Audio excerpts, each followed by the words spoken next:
जिसे देश के लिए ओलंपिक में 2 मेडल जीतकर स्टार बनने में 15 साल लगे, लेकिन वो केवल 18 दिन में अपराधी बनकर सलाखों के पीछे पहुंच गया। जहां एक समय कुश्ती उसके सहारे ऊंचाइयों तक पहुंची थी, वहीं अब कुश्ती पर दाग लग गया है।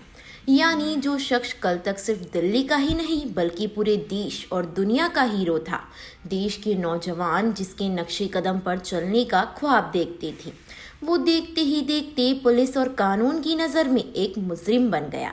और मुजरिम भी ऐसा वैसा नहीं बल्कि अपहरण और कत्ल जैसे संगीन जुर्म का। दरअसल हम बात कर रहे हैं देश की सबसे कामयाब और सबसे नामचीन पहलवान सुशील कुमार की, जो अब एक पहलवान से अपराधी बन चुका है। 4 मई 2021 की यही वही दिन था जिस रोज सुशील कुमार की तकदीर के पहिए ने ऐसी करवट ली कि एकाएक सब कुछ बदल गया। इस रोज सुशील कुमार अपने कुछ साथियों के साथ मॉडल टाउन के एम ब्लॉक इलाके में मौजूद एक फ्लैट में पहुंचा और उनके साथियों ने फ्लैट में रहने वाले सागर धनकर नाम के एक लड़के को उसके 3 साथियों समेत किडनैप कर लिया। सागर खुद भी सुशील कुमार का बड़ा फैन और कुश्ती का नेशनल जूनियर चैंपियन था।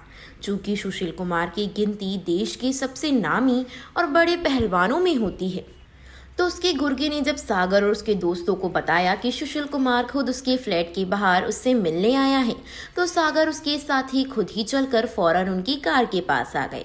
फ्लैट के बाहर सचमुच सुशील एक होंडा सिटी कार में अपने कुछ और साथियों के साथ बैठा हुआ था और यहाँ उन्होंने गन पॉइंट पर सागर और उसके साथियों को गाड़ी में बैठा लिया।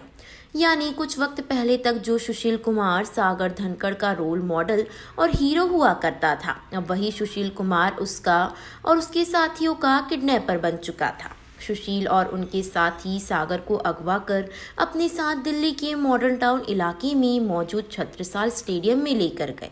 सागर धनकर से किसी बात पर कुछ ज़्यादा ही नाराज़ थी और इसी गुस्से में उन्होंने सागर और उसके साथियों को इतनी बुरी तरह से पीटा कि सागर समेत उसके 2 दोस्तों को अस्पताल में भर्ती कराना पड़ा।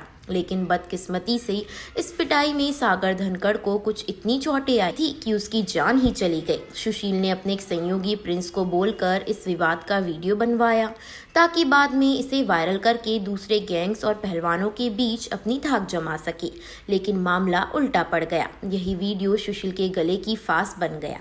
दूसरी तरफ सागर के साथ मारपीट में घायल हुआ सोनू महल दिल्ली हरियाणा की मोस्ट वांटेड क्रिमिनल संदीप काला उर्फ काला झटेड़ी का भतीजा निकला। सुशील ने उसको अधमरा करके झेटड़ी गैंग से भी मुसीबत मोल ले ली।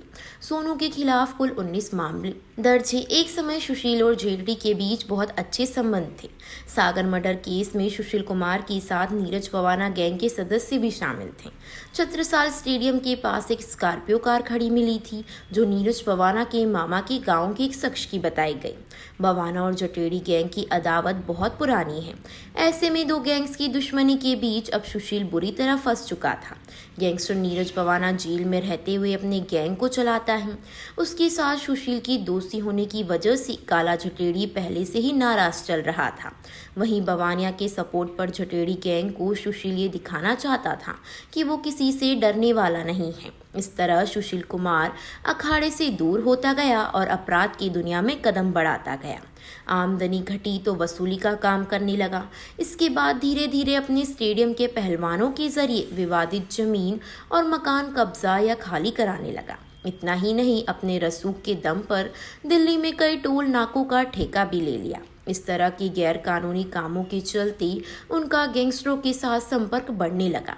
सुंदर भाटी, काला झटेड़ी, लॉरेंस बिश्नोई और नीरज पवानिया जैसे बड़े गैंगस्टरों से साठगांठ करने लगा। बताया जाता है कि दिल्ली गाजियाबाद बॉर्डर पर स्थित उनके टोल ठेके पर बवानिया गैंग के गुर्गे पैसा वसूलने का काम करते थे।